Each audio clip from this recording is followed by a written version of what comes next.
Ang mga kwento ng pag-ibig, kwento ng buhay, at kwento ng pag-asa dito sa Barangay Love Stories. Love Stories.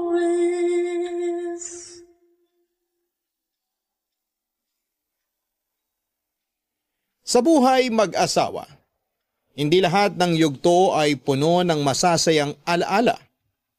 May mga pagkakataon din na susubukin ang tiwala nila sa isa't isa at ang katatagan ng kanilang pagsasama. Malampasan pa rin kaya nila ang mga pagsubok na ito kung ang tao na dahilan nito ay malaking bahagi rin ng buhay ng isa sa kanila. Mga kabarangay, sa huling bahagi ng kwento ng ating kabarangay na si Tristan, mapagtagumpayan kaya niya ang pinakamalaking pagsubok na pinagdaraanan niya kasama ang babaeng pinili niyang pakasalan.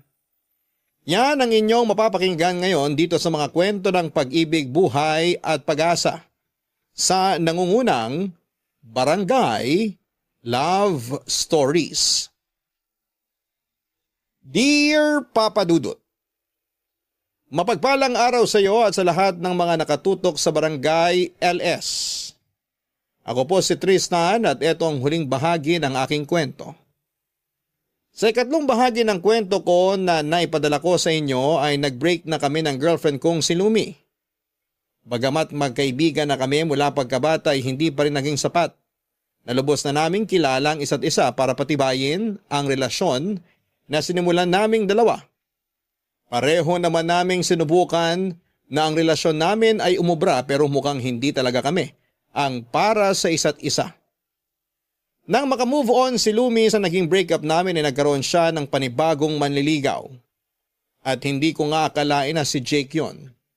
Dahil kaibigan ko na si Jake mula pa nung high school. Malaki na ang tiwala ko sa kanya kaya kahit papaano ay napalagay na rin ako. Hindi ko lang inasahan na sila yung magkakatuluyan dahil hindi naman nila gusto ang isa't isa noong una.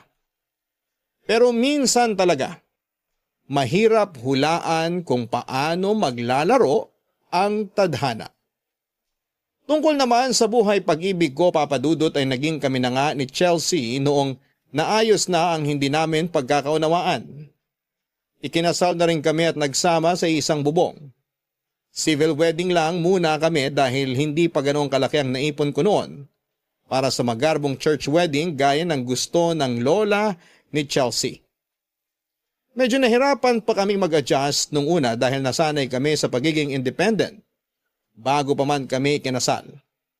Napagtanto namin na hindi pala ganoon kadali kahit dalawa na kaming magdidesisyon sa mga bagay-bagay. Pero sa lahat ng nangyari, hindi ko inasahan ang pagbabakasyon ni Lola Connie sa kondo namin. Gusto niya raw makasama si Chelsea at maturuan kung paano mag-asikaso sa bahay, kaya naman sa amin muna siya titira sa loob ng isang buwan. Mabuti na lang dahil 2 ang kwarto sa kondo. Para sa magiging anak daw kasi namin yung isa pero habang wala pa kaming anak, ay ginawa na lang muna namin guest room yon. Doon nagsimula ang pakikialam ni Lola Connie sa mga desisyon namin. Mula sa ayos ng bahay, sa pagluluto ng pagkain, at higit sa lahat ay ang pagkakaroon ng anak. Suportado niya ang desisyon ni Chelsea na hindi na muna kami magkaanak noong time na yon. May tamang panahon daw para doon kaya hindi ko kailangang i-pressure ang asawa ko. Hindi naman naging problema yon sa akin dahil napag-usapan na namin yon ni Chelsea bago pa man ang kasal. Pero hindi ko lang noon maintindihan ay kung bakit parang hindi pa rin ako gusto ni Lola Connie para sa apo niya.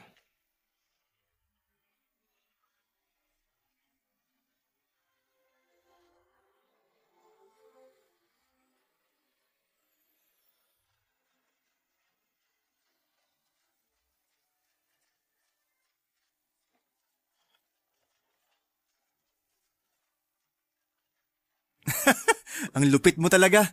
Akalain mo yun? Naunahan mo pa ako mag-asawa?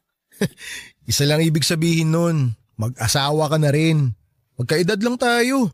Huwag mo nang hintayin na ugatin pa kayo ni Lumi. Actually, may plano na ako mag-propose kay Lumi. Pero wag mo munang sasabihin. Masisira yung surprise ko sa kanya. Aba, mukhang seryoso ka na talaga. Feeling ko nga siya na talaga eh. Siya na yung pinakamatinong babae na na-date ko kaya hindi ko na siya pakakawalan. Mas matino pa kay Chelsea?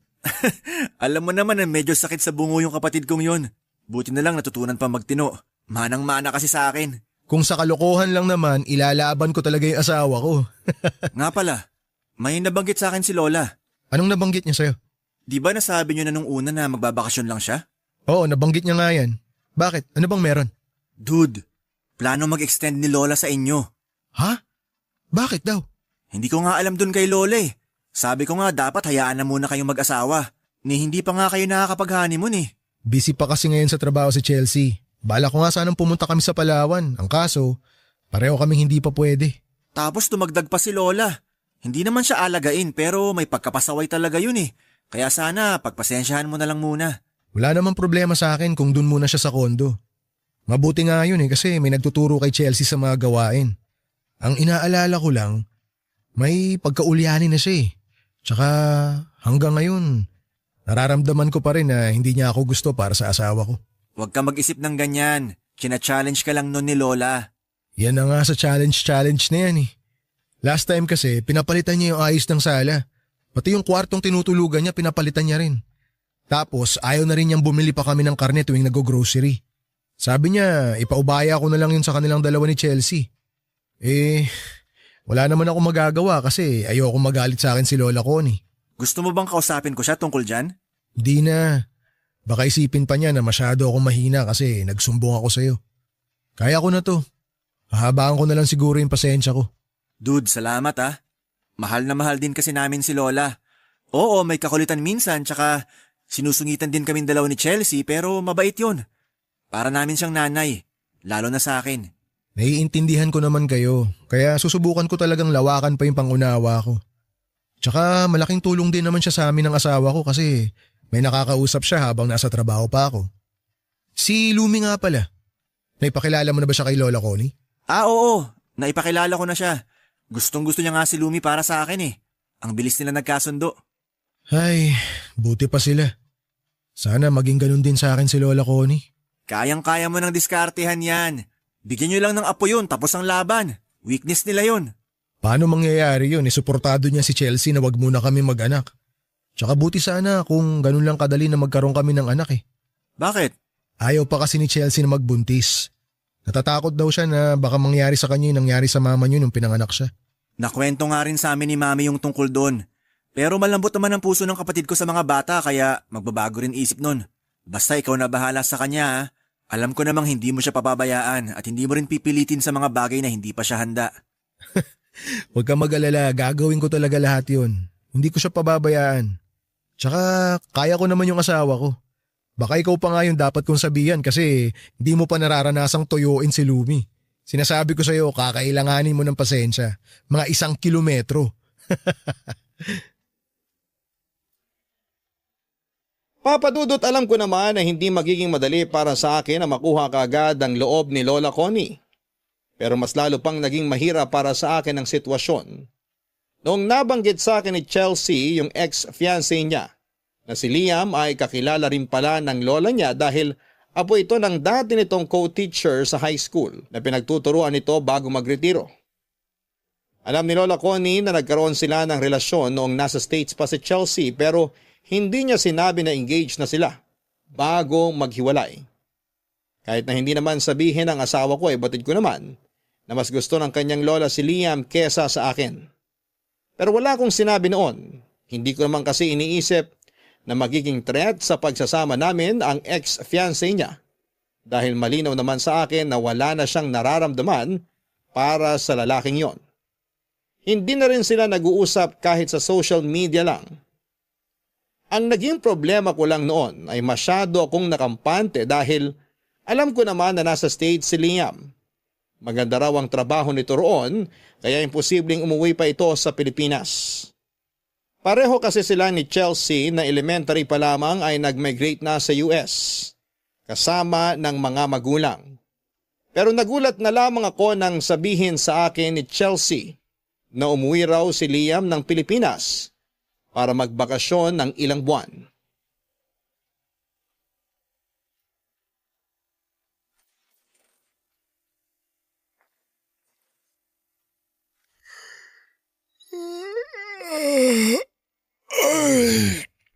Kumusta si Lola? Nakainom na ba siya ng para sa maintenance niya? Yep. Tired? Oo, lagi naman baby. Pero syempre, nababawasan yung pagod ko kapag nakikita kita. Really? Look at me then. Eto na, nakatingin na ako sa'yo. Alam mo kung ano nakikita ko? Your wife? Diyosa. Diyosa yung nakikita ko. Come on, babe. That is so cringe. Stop it. Ano ba yan? Di ka na yata kinikilig sa akin eh. Ay, nga pala. Ako nang bahala sa mga gastusin dito sa bahay ha. Sabihin mo lang sa akin kapag may kailangan kang bilhin. Okay? All right, if you say so. May gusto nga pala ako itanong sa'yo kung okay lang. What about? Tungkol sa ex-fiancé mo. What about him? Is the thought of him bothering you? Hindi naman. Itatanong ko lang sana kung nagkita na kayo mula nung umuwi siya rito sa Pilipinas. Hindi ka ba niya pinuntahan? Why would he do that? We don't need to see each other. But if it does happen, I will let you know. Eh si Lola Connie, nakakausap ba niya? Lola mentioned that they met yesterday for Liam's grandma's birthday. Hindi ka ba niya inayang sumama? She wanted me to go, but I said no. Bakit naman humindi ka? Because I knew you wouldn't like it. Ay, may tiwala naman ako sa'yo. Kaya next time na ayain ka ni Lola Connie, okay lang naman sa akin na sumama ka. Hindi kita pagbabawalan. What if I really don't want to go? I'd rather wait for you to come home. And if I do decide to see Liam, I'll make sure that you tag along. Pero paano kung makita mo siya ulit ng dahil kay Lola? It's not going to change a thing because I value our relationship. Unless you're having doubts about our marriage. Huwag mo isipin yan, hindi kita pinagdududahan, maniwala ka. Sabi ko nga may tiwala ako sa'yo. Hindi lang talaga maganda yung pakiramdam ko sa pagbabalik niya rito eh. Sa totoo lang, pakiramdam ko kasi may gusto siyang gawin na hindi ko talaga magugustuhan. Don't worry about him. I'll avoid him as much as possible, so it's gonna be fine. Let's just get some rest. We have work tomorrow. Inaanto ka na ba? Huwag ka na munang matulog. Why? Pwede ba tayong Chelsea! Shh! Huwag ka na Apo! sumagot. Kunwari tulog ka na. What? But Shh! Tulog na po si Chelsea la! Sigurado ka ba? Ang aga pa! Babe, humalik ka. Bilisan mo. Medyo lakasan mo para marinig ni Lola sa labas. Dali na. babe, this is insane. She knows I don't snore. Tulog na po talaga eh. May kailangan po ba kayo? Alam kong gising pa yung apo ko. Pinagdadamot mo lang siya sa akin. Lola, bubuksan ko po yung pinto para po makita ninyo. Wag na! Matutulog na lang ako.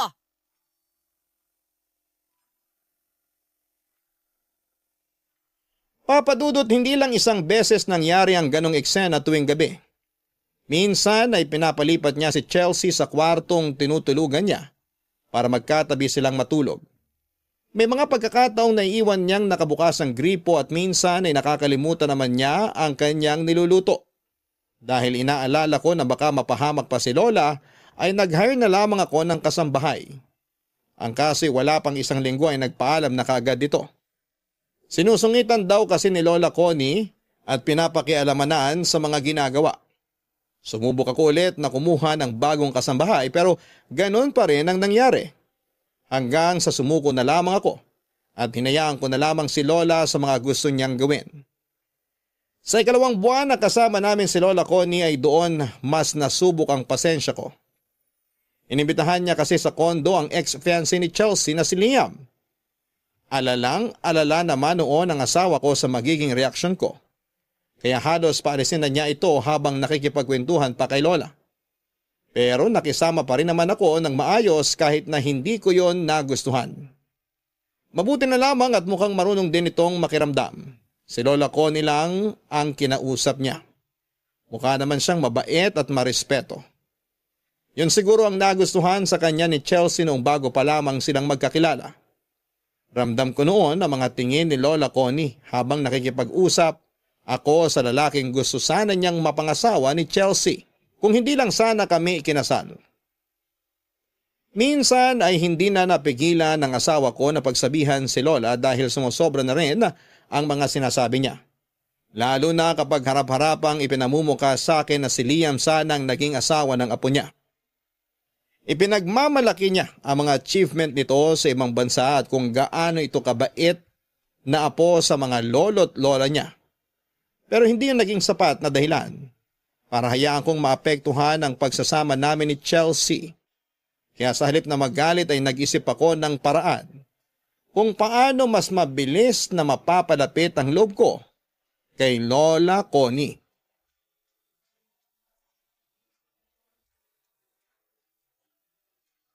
Papadudot na sundan pa yung isang beses na pag-imbita ni Lola Connie kay Liam. Sa pagkakataong yun ay mas matagal itong nagstay sa bahay dahil nagpatulong pa si Lola sa pag-aayos sa mga halamang iniregalo niya sa amin. At kung ano-ano pa na kailangang ayusin. Hindi ko na raw kasi nagagawa ang mga yon dahil sa trabaho ko. Aaminin ko na medyo nainsulto ako sa ginawa ni Lola. Ni minsan naman kasi ay hindi siya nagpatulong sa akin.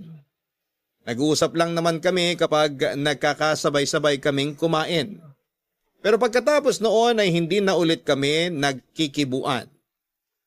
Doon ko na naisipang kausapin si Chelsea Papadudot. Tinanong ko siya kung may nasabi ba sa kanya si Lola Connie na mga ayaw nito sa akin para sana alam ko kung paano ko mas pagbubutihan ang pakikisama ko. Pero wala naman daw itong sinasabi sa kanya.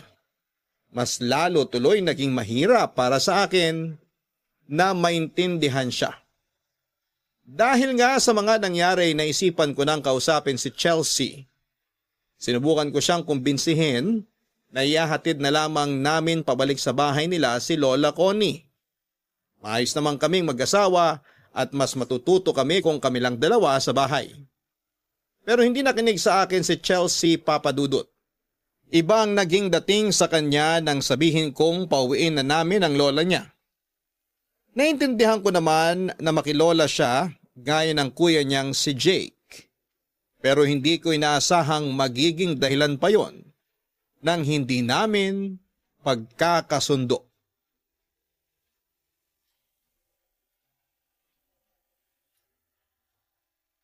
Babe, sorry kung nagalit ako kanina. Hindi ko lang talaga nagustuhan yung ginawa ni Lola eh. Lola just invited him over. Nothing happened that should make you jealous. Hindi naman ako nagsiselos eh. Ayoko lang na pumupunta siya rito. Are you worried that I'll start having second thoughts about our marriage if Liam and I become close again?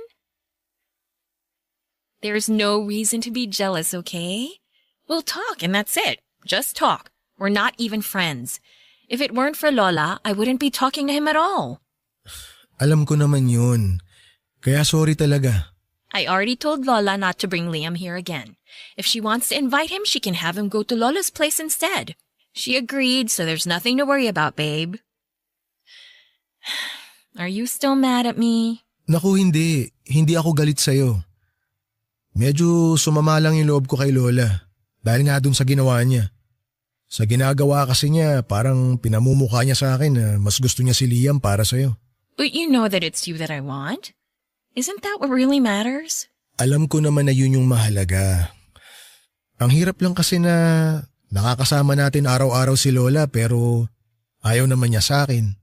Kahit anong gawin ko, wala pa rin eh. Please be a little more patient. Lola's not gonna be here forever. She'll probably go back to Lola in a few months. May magagawa pa ba ako? Ayoko rin naman na pag-awayan na lang natin palagi ito. I'm sorry. I'll just talk to Lola if she pulls another stunt like this again, okay? Ay, okay. Since lagi naman kayong nagbabanding ni Lola, baka naman tuwing gabi, pwedeng tayo naman. So, do you want us to? Mhm. You should definitely take a shower first. I can smell the clinic on you. Talaga? Yeah, so you should go. Don't worry, I'll wait for you. Sige sabi mo yan. Uy! Ay, sorry. Nakakaistorbo ba ako? Lola, what are you doing here? Pwede ba ako makitulog dito? Gusto lang kita kasing makatabi, apo. Hindi po ba kayo komportable dun sa kwarto nyo? He, mas gusto ko rito. Doon ka na lang muna sa sala matulog. Malaki naman yung sofa. Pwede ka na ron. But Lola, Tristan's tired. He won't get a good night's sleep on the sofa. Sus, edi palit muna kami ng kwarto. Doon na siya sa kabila at dito ako sa tabi mo. Lola? Ay, sige na, hayaan mo na babe. Doon na lang ako sa sala. Ligo lang ako. Babe, is it really okay? Oo naman, okay lang. Sige na Paula, tabi na lang po kayo ni Chelsea. Pasok na po ako sa banyo. Akala ko aangal pa eh. Ay, basta ako, katabi ko yung apo ko, ayos na ako. Sige na po, matulog na po kayo. Lalabas po ako agad mamaya pagkatapos ko maligo. Good night po. Patabi na ako dito sa kama, apo ha.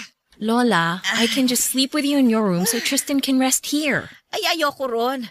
Mas gusto ko rito. Mas malamig dito eh. Kaya sige na, apo. Huwag mo na naman akong paalisin dito. I'm not asking you to leave. It's just that I feel bad for my husband. Don't be. He's gonna be all right. He's a grown man. He should be fine. Papadudot kahit araw-araw, sinusubukan ni Lola Connie ang pasensya ko, ay mas pinili ko pa rin na maging kalmado. Hindi ko siya sinasagot-sagot o binabastos, kahit may mga pagkakataong napipiko na ako sa kanya. Hindi ko na nga po noon alam kung paano ko pa magagawang maging kalmado tuwing sinasadya niyang galitin ako. Basta ang alam ko na lamang noong time na yon ay ayokong masira ang pagsasama namin ni Chelsea. Simula nang dumating sa bahay si Lola Connie ay nawala na rin kami ng pagkakataon ng asawa ko na magkaroon ng oras na para sa aming dalawa lang dahil lagi na silang magkasama. Kaya minsan ay nagkikita na lamang muna kami sa labas pagkatapos ng mga trabaho namin para makapag-date bago kami umuwi. Pakiramdam ko tuloy ay para kaming mga teenager na nagtatago sa magulang namin. Natatawa na lamang kaming dalawa tuwing umuwi kami ng 10 oras ng gabi at pinuputaktin ni Lola Connie ng sermon. Pero papadudot kung meron akong nakakainis at makaubos pasensyang moment kay Lola Connie, meron din namang pangyayari na nagiging masaya ito sa hindi sinasadyang pagkakataon. May time kasi noon na naglalakad sa park si Lola at natagalan din siya roon bago bumalik sa kondo.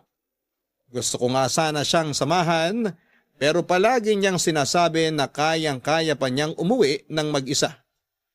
Ang kaso, ganito ang nangyari pagbalik niya.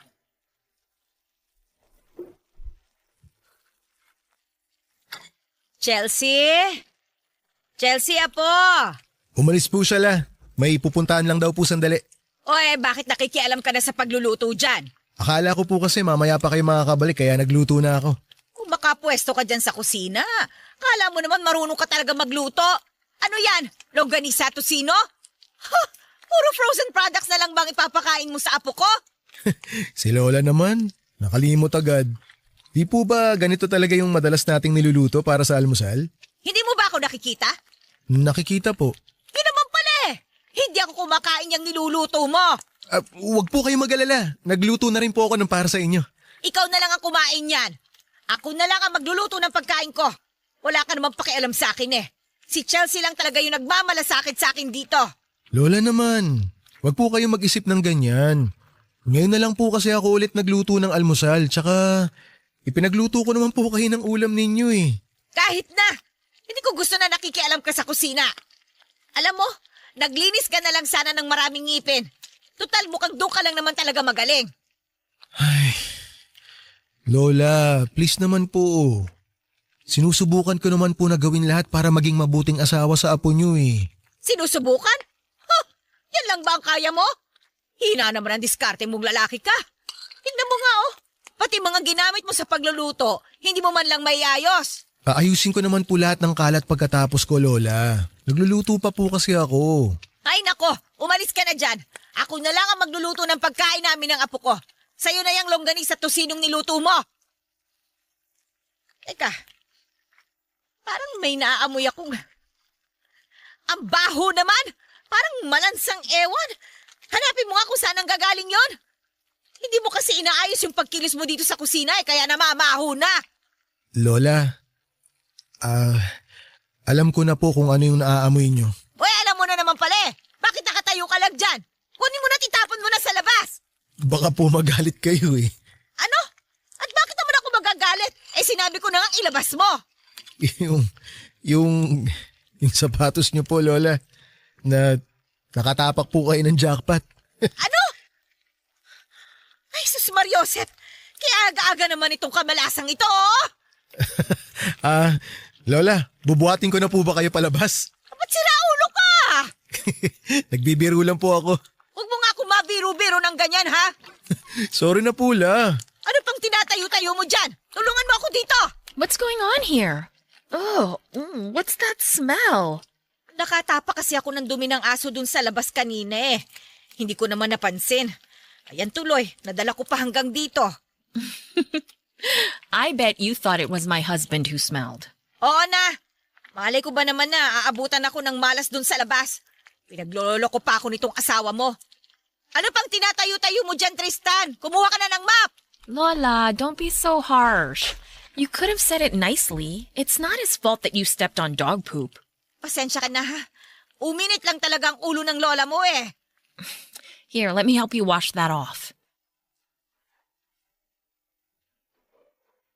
Papadudot pagkatapos ng araw na yon, kahit papaano naman ay naging magaan na ang pakikisama sa akin ni Lola Connie.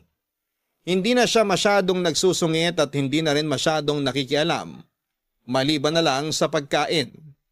Health conscious kasi sila ni Lolo. Hindi na nakapagtataka yon dahil kahit pareho na silang 78 years old, ay malakas pa sila. Pero kahit nabawasan na ang pakikialam niya sa amin ng asawa ko, may isang bagay naman na hindi talaga nagbago. Hindi na nga muli pang inimbitahan ni Lola Connie sa bahay namin si Liam. Pero nag-set up naman siya ng lunch date para sa kanila nila Chelsea. Hindi naman yon inilihim sa akin ng asawa ko dahil may usapan kami na hindi kami maglilihim sa isa't isa. Ang hindi ko naman maintindihan noon ay kung bakit hindi marunong mag-set ng boundaries si Liam dahil sunod na lang ito ng sunod sa gustong mangyari ni Lola Connie. Kahit na alam niyang makakasira lamang yon sa pagsasama namin ng asawa ko. Muli kami nagkatampuhan ni Lola Connie, Papa Dudut, at nangyari pa yon. Kung kailan malapit na ang birthday ni Chelsea, ayaw na sana niyang mag-prepare pa kami ng bonggang selebrasyon. Pero nagpumilit ako dahil minsan lang naman yon mangyari sa isang taon. Isa pa yun din ang unang beses na magbe-birthday siya sa Pilipinas mula nang umalis sila. Ako sana ang magiging punong abala para sa birthday party pero tinamaan naman ako ng trangkaso. Magpapatulong na lang sana ako kay Jake pero inunahan na ito ni Lola Connie. At gaya ng inaasahan ko, bukod sa imbitado ay pinatulong din niya si Liam para sa selebrasyon. Hindi lang po yun ang nangyari. Nung araw na yon ay narinig ko mismo kay Liam na hindi pa rin nawawala ang feelings nito para kay Chelsea.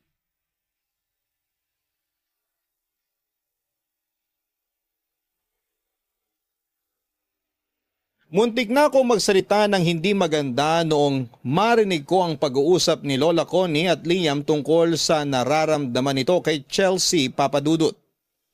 Diretsahang inamin ni Liam na hindi ganong kadaling kalimutan ang pinagsamahan nila. Handa pa naman daw sana siyang magpatawad noon pero bigla na lamang umuwi ng Pilipinas si Chelsea.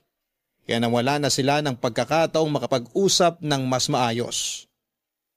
Akala ko noon, ako lang ang maapektuhan sa nangyari pero kung hindi ko yon nagustuhan, mas lalo naman si Chelsea.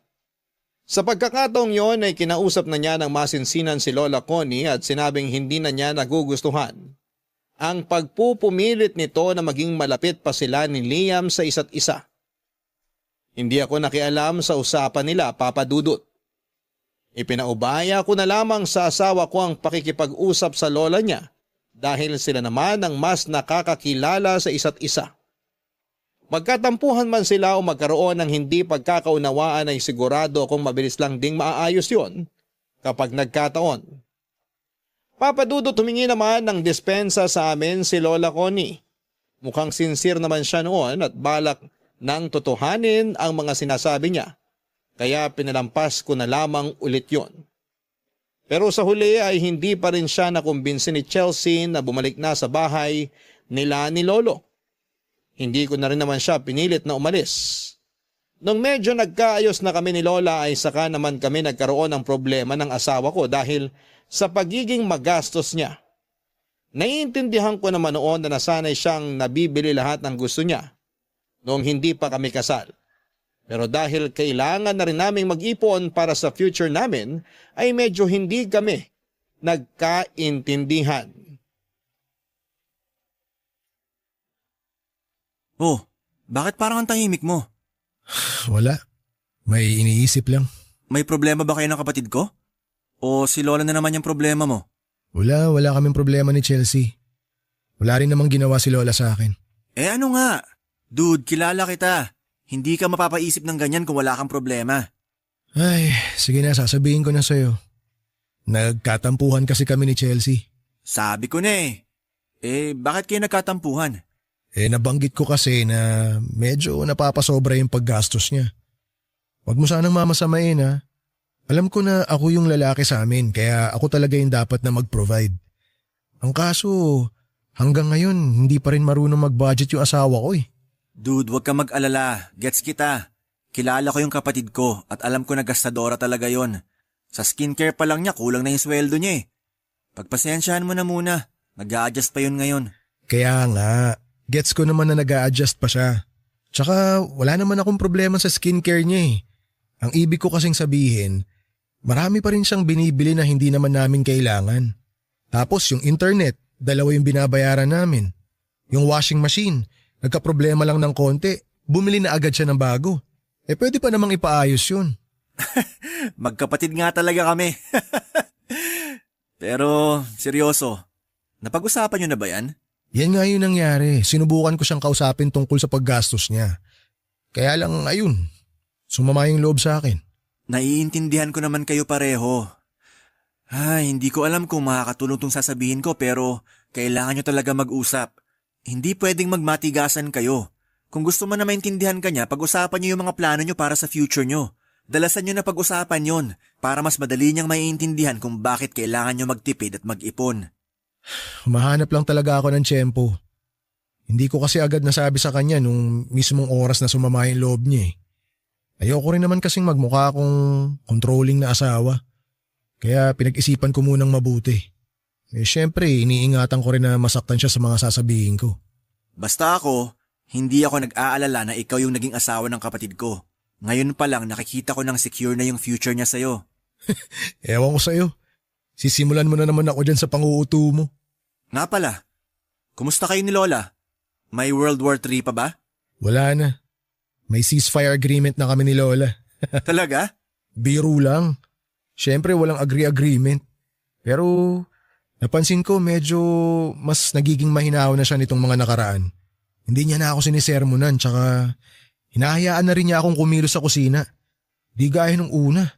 Makita pa lang ako ni Lola sa kusina, umuusok na yung magkabilang tenga niya sa galit eh. Feeling ko malapit nang bumalik si Lola kay Lolo. Sigurado ako mamimiss nyo rin siya. Mamimiss ko magkaroon ng hater. Sira. Ay, si Lumi nga pala. Bakit parang hindi na nagpapakita sa akin yun?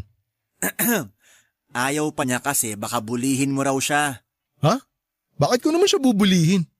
Dude, huwag ka sanang mabibigla. Huwag ka na nga pa-suspense dyan. Ano ba kasi nangyari? Sabihin mo na. Magiging tatay na ako. Buntis si Lumi? Yup. Kaya hindi muna siya nagpapakita sa'yo.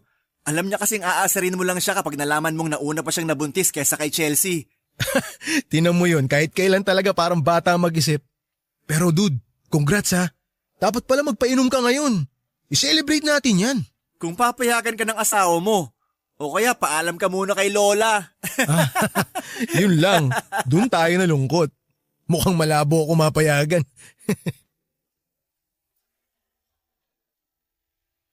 Papadudot, hindi ko noon inaasahan na mauuna pang mabuntis si Lumi kesa kay Chelsea. Pero kahit na hindi yon kaagad ipinaalam sa akin ng kaibigan ko, ay masaya pa rin ako para sa kanilang dalawa ni Jake. Aaminin ko na sumagi rin sa isipan ko noon na posibleng sabay pa kami ni Jake na magiging tatay kung pumayag na lang si Chelsea na bumuo na kami ng pamilya. Pero pinanindigan ko rin yung sinabi ko noon na hindi ko siya ipe-pressure. Nabanggit din sa akin ni Jake noong nagkakwentuhan kami na kinausap pala niya si Lola Connie. Sinubukan niyang kumbinsihin ito na doon naman sa bahay niya magbakasyon para makasama niya rin si Lumi. Pero hindi ito pumayag, Papa Dudut. Kahit ganoon ang nangyari, napansin ko naman na unti-unti nang nagbabago ang pakikitungo ni Lola sa akin. Nirerespeto na niya ang oras naming mag-asawa, hindi kagaya nung una. Hindi na siya nakikitulog sa kwarto namin at hindi na rin nangungulit kay Chelsea tuwing gabi. Kaya naman sa mga sumunod na araw ay naisip kong hayaan na lamang si Lola Connie kung hanggang kailan niya gustong manatili sa kondo. Sa tingin ko naman kasi noon ay wala na siyang gagawin pa para magkaroon ulit kami ni Chelsea ng hindi pagkakaunawaan. Nagkaayos na rin kasi kami noon matapos naming mag-usap. Sa kabila ng pagbabago ng pakikitungo sa akin ni Lola Connie, medyo napaisip din ako noon kung bakit bigla na lamang nagbago ang isip niya. Nang kausapin ko naman si Chelsea tungkol doon ay wala rin siyang naisagot sa akin. Ang sabi niya lang ay baka gusto na rin ni Lola na makipag-ayos sa akin. Total ay magdadalawang buwan na itong nakatira sa amin. Si Liam naman ay hindi na rin nagparamdam pa ulit kay Chelsea. Bahala ko pa lang sana siyang kausapin noon pero nalaman ko sa asawa ko na pabalik na ito sa States. Nagkausap daw sila bago ito nag-book ng flight. Inamin ni Liam na si Chelsea naman talaga ang dahilan ng pagbabalik niya. Pero wala rin siyang balak na magstay ng matagal sa Pilipinas dahil nasa States ang kanyang trabaho. Dahil doon ay unti-unti na akong nakahinga ng maluwag, Papa Dudut.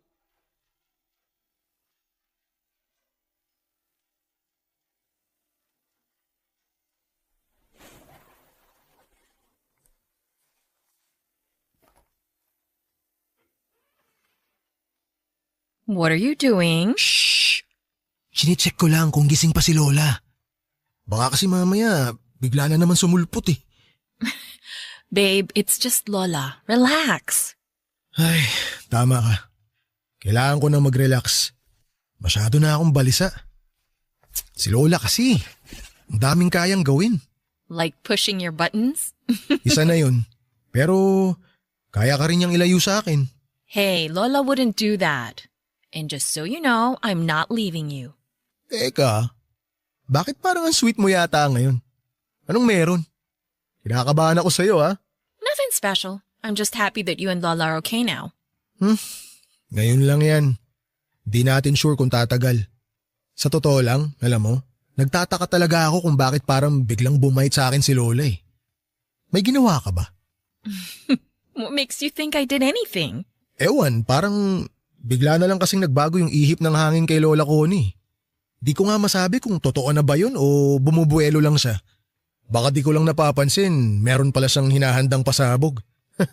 Kilala mo naman si Lola. I think she's starting to like you.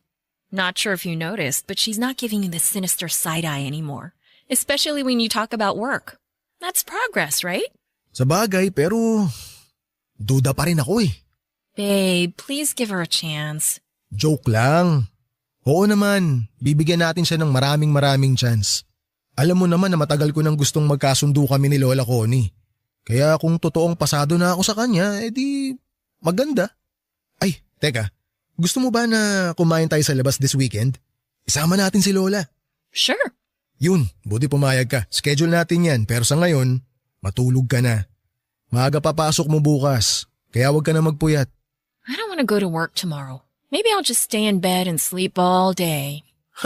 Ay, magaling. A-absent ka sa trabaho para matulog maghapon? Magandang practice yan. Pero kailan ka pa naging antukin? Babe, huwag mo sabihing buntis ka. I am. Ay, ikaw talaga pinapaasa mo na naman ako. Sige na, halika na, matulog na tayo. Do you really think I'm kidding? Sa totoo lang? Oo. Well, I'm not. Anong ibig mo sabihin? Buntis ka talaga? Yup. 3 weeks. We're having a baby. Pero paano? Sabi mo nagpipills ka, di ba? I stopped taking them, and I didn't tell you because I wanted it to be a surprise. And I'm healthy, so getting pregnant was totally possible. Hey, say something, babe. You're gonna be a dad. Sorry, nasurpresa lang talaga ako. Magiging daddy na ako, babe. Teka, may kailangan ka ba ngayon? Alam mo, sa tingin ko, hindi ka na dapat napapagod eh. Pwede namang hindi ka na magtrabaho kasi… Babe, relax. You're overreacting. I'm only 3 weeks pregnant. It's not like I'm about to pop anytime soon. Pero dun din naman ang punta nito, di ba? Kailangan na nating isipin yung magiging pangalan niya. Seriously? We don't even know if it's a boy or a girl. Pwede naman 2 pangalan yung isipin natin. Isa para sa babae, isa naman para sa lalaki. I know, but let's just enjoy this moment, okay? Pero, kailan mo pa nalaman? Just this morning. When I found out I was pregnant, I decided to keep it from you until you got home because I wanted to see your face when I told you. I couldn't wait to see your reaction. And now it's just priceless. Kaya pala hindi ka pumasok sa trabaho kanina kasi pumunta ka sa OB. Exactly. Ay, hindi pa rin ako makapaniwala. Thank you, babe. Thank you. Akala ko talaga ayaw mong pa magkaanak tayo kaya hindi ko binubuksan yung topic tungkol dun. Well, I just realized now is the perfect time for us to have a baby. I'm still young, and if I wait until my 30s, I might face complications like Mom did. Salamat talaga at nagbago yung isip mo. Hindi mo alam kung gaano ako kasaya ngayon. Alam ko na hindi to magiging madali para sa'yo, pero nandito lang ako sa tabi mo. Okay? Sabihin mo lang sa akin lahat ng kailangan mo. Magtutulungan tayo.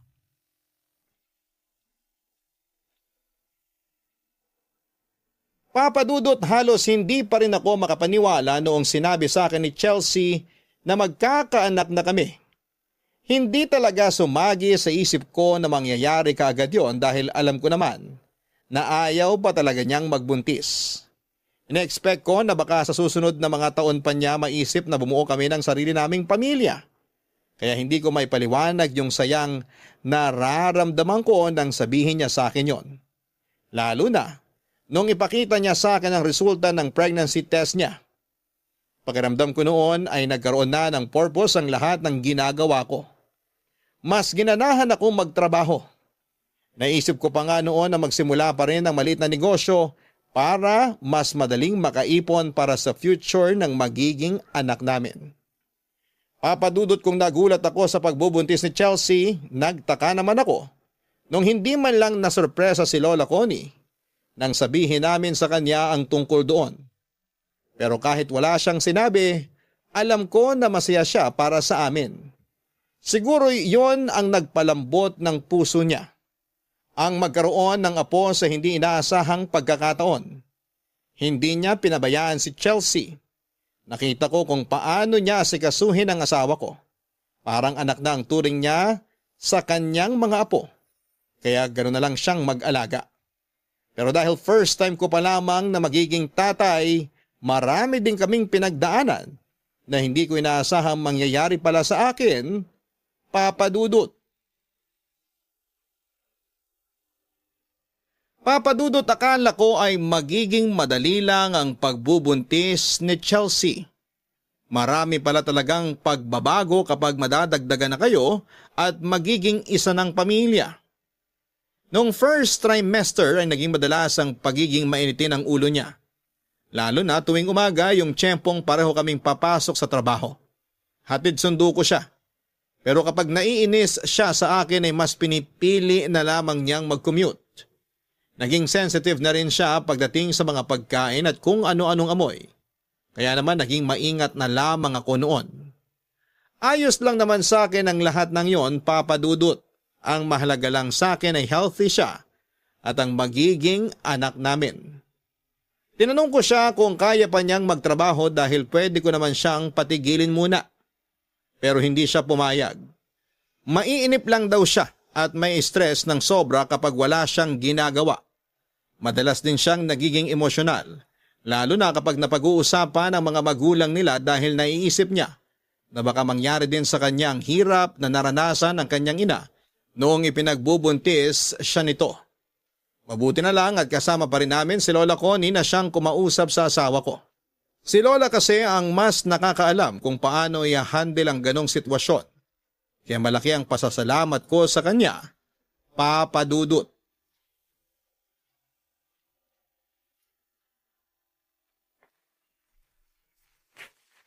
Good morning, La. Kumusta po tulog nyo? Ayos naman. Ano ba yung niluluto mo? Magsasangag po. Mamaya, umpisahan ko na po yung mixed veggies na iluluto ko sa butter. Yung mixed vegetables, huwag mo nang lagyan ng itlog ng pugo. Hindi kumakain nun si Chelsea. Sige po, La. Buti na lang po nasabi nyo. Wala ka bang trabaho ngayon? Sarado po yung clinic pag weekends, Lola. Nakalimutan nyo na naman po. Sinasabi mo bang makakalimutin na ako? Hoy, para sabihin ko sa'yo, matalas pa tong memorya ko. Kayang-kaya ko pa makipagsabayan sa mga bata. Lola, kumalma lang po kayo. Hindi naman po ganun yung ibig kong sabihin eh. Ganun na rin yon. La, normal naman po sa atin na makalimot minsan. Kahit naman po ako nakakalimot din. Kaya wag na po kayong magalit. Please. Hindi naman ako nagagalit eh. Ayoko lang na pinamumukha sa akin na matanda na ako. Alam ko naman yung edad ko. Pero gusto ko lang mabuhay sa paraang hindi ko mararamdaman yung pagtanda. Naiintindihan ko naman po kayo, Lola. Pasensya na po talaga. Hayaan mo na nga. Huwag natin pag-usapan yan. O siya, ano pa bang iluluto mo? Wala na po akong ibang iluluto, Lola. Ito lang pong sinangag tapos yung mixed veggies mamaya. Patapos na ba yung sinangag mo? Hindi pa po. Isasalang ko pa lang po, Lola. Bakit po? Gutom na po ba kayo? Hindi naman, pero may suggestion ako para mas sumarap yung sinangag mo. Talaga po? Ano pong suggestion nyo, La? Sige po, sabihin nyo lang. Ay, lagyan mo ng maraming bawang. Sigurado akong kikiligin yung apo ko sa sarap ng sinangag mo. Talaga po? Kikiligin siya? Aba, lalagyan ko po ng marami. Ay, very good, apo. Salamat po, Lola. Sana po sa susunod, maturo nyo rin po sa akin yung mga specialty na niluluto nyo. Para kapag nakauwi na po kayo kay Lolo, may magluluto pa rin ng mga ganon para kay Chelsea. Pinapaalis mo na ba ako? Po? Naku, hindi po. La, ayan na naman po kayo. Wala po akong ibig sabihin dun sa sinabi ko. Ang sa akin lang po, syempre, darating talaga yung araw na kaming mag-asawa na lang dito sa unit. Hindi naman po pwedeng konting kibot, tatawag kami sa inyo o kaya sa mga magulang ko. Dapat matuto rin kami. Kaya ngayon pa lang, medyo nagpa-practice na ako. Yung asawa ko, hindi naman nag-practice noon. Iba lang talaga kayong mga bata sa ngayon. Masyado nyo ginagawa komplikado yung mga bagay na simple lang namang gawin. Oh, good morning. Good morning, babe. Buti gising ka na. Sakto, nagluluto pala ako ng breakfast. What's that smell? It's not... Gosh, I'm gonna throw up. Teka, ayaw mo ba ng sinangag? My goodness, Tristan, take it away. Ha? Pero akala ko mas masasarapan kapag maraming bawang. Just take it away, will you? Lola! Oh, bakit? Ikaw naman ang nagluto niyan, hindi ba? Pero Lola, sabi niyo po... Yan ang napapala ng mga uto-uto. Lola naman Aawain na naman po ako nitong asawa ko Ay, niyan. Dapat lang yan sa'yo. Now, will you please leave and throw that out? Babe, teka, si Lola I said go! Oo, eto na. Sige na, ilalabas na. Papa Dudut, hindi naman ako napipikon sa mga ganong biro ni Lola dahil nasanay na rin ako sa kanya.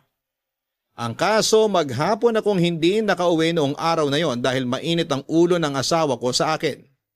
Nakabawi naman ako sa kanya sa ibang paraan pero hindi ko lang talaga akalain na magiging ganon siya kasensitibo sa amoy ng pagkain.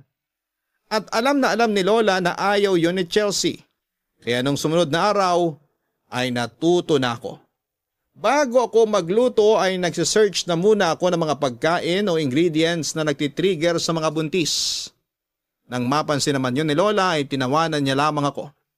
Pero sa kabilang banda ay natuwa siya na nagkukusa na akong matutuhan ng mga bagay-bagay tungkol sa mga buntis. Natapos ang 2 buwan ni Lola Connie nang hindi pa rin kami lubusang nagkakasundo. Hindi na siya nag-extend pa ulit ng pananatili sa amin at nagpasundo na siya kay Jake para umuwi kay Lolo. Nung 1 linggo nang wala sa kondo si Lola Connie ay saka ko lang napagtanto na parang may kulang doon kapag wala siya. Sa lahat ng ginagawa ko ay lagi kong naaalala ang mga sermon ni Lola, lalo na ang pagpuna niya sa mga kapalpakan ko sa kusina. Saka ko lang napagtanto na ganun lang pala talaga ang love language niya. Nang makauwi raw kasi siya ay naikwento sa akin ni Jake na ipinagmamalaki ako ni Lola Connie sa kanila. Dahil doon ay parang nakalimutan ko lahat ng hindi namin pagkakaunawaan. Lalo na yung tungkol kay Liam. Aminado naman daw siya na hindi niya ako gusto para kay Chelsea nung una, pero sa maikling panahon na nagkasama kami ay napagtanto niya na hindi naman daw pala nagkamali ang apo niya sa pagpili ng mapapangasawa. Pakiramdam ko tuloy noon ay tunay na apo na ako ni Lola Connie.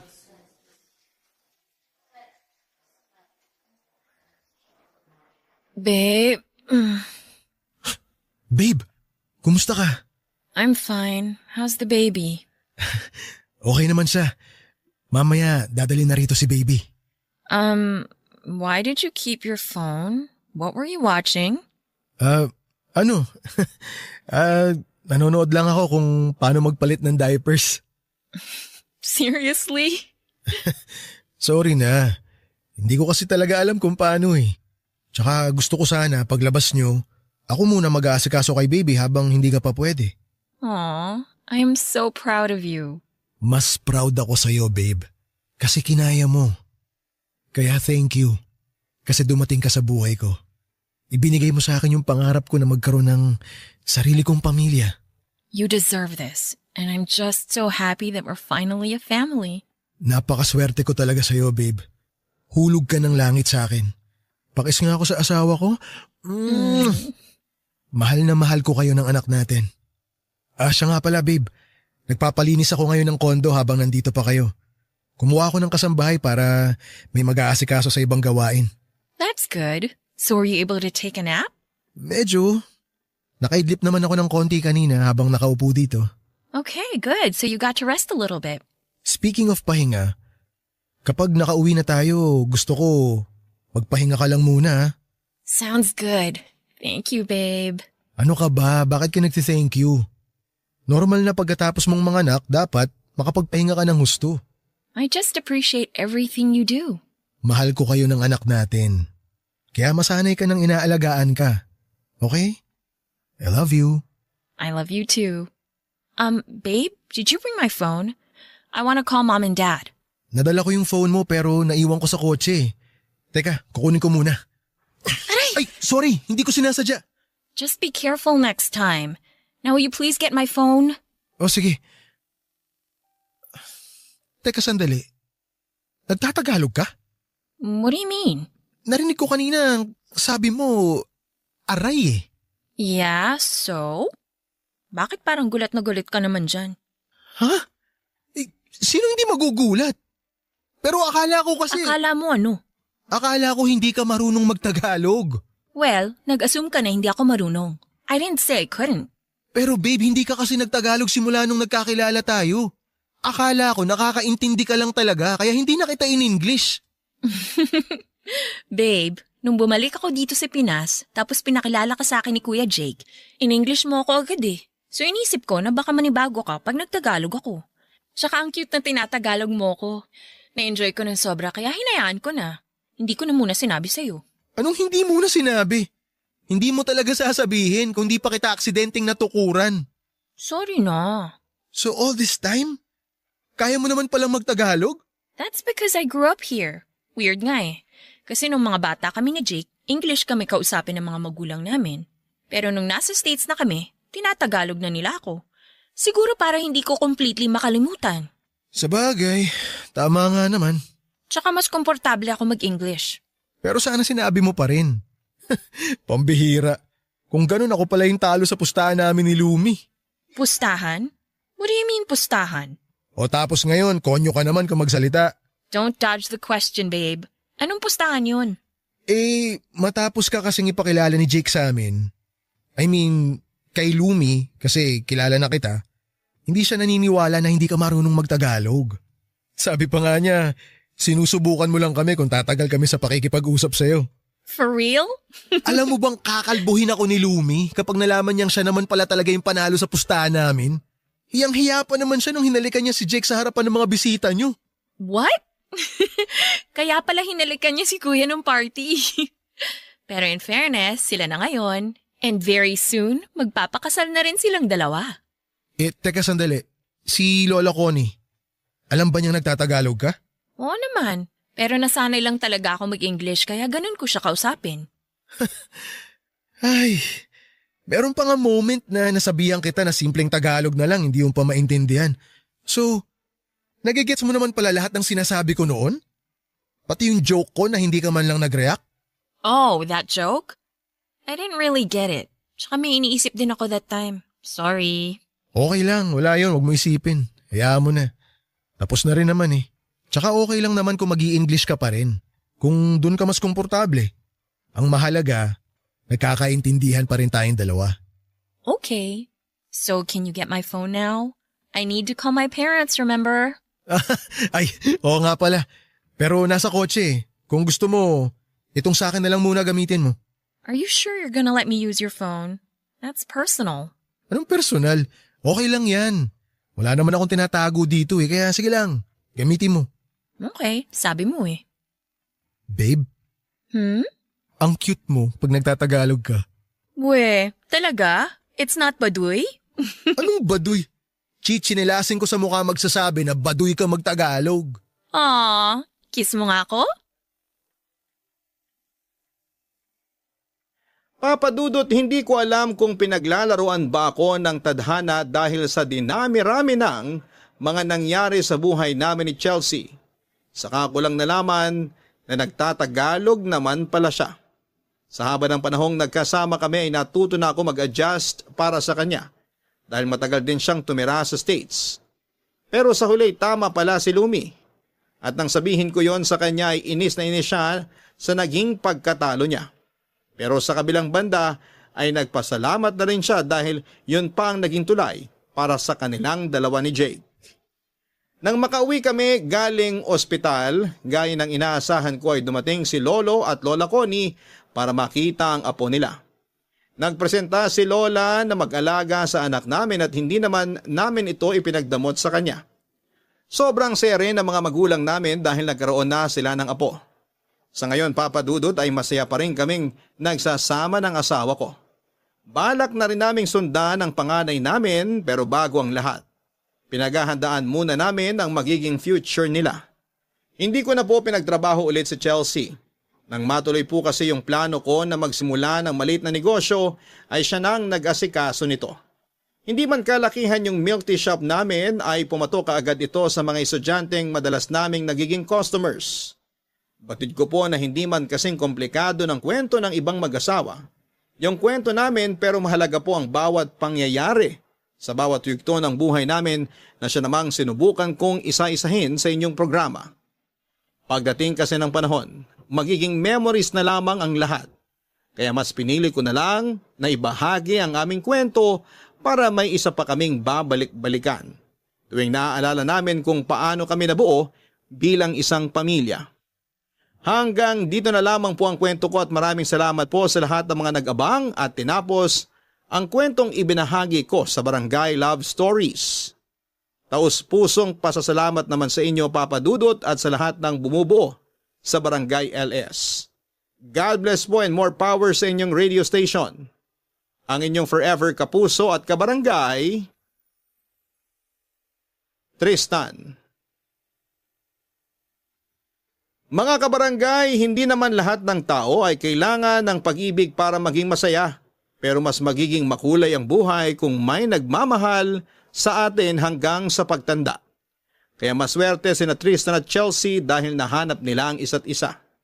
Sandali man silang iniligaw ng tadhana sa huli, babalik at babalik pa rin sila sa isa't isa.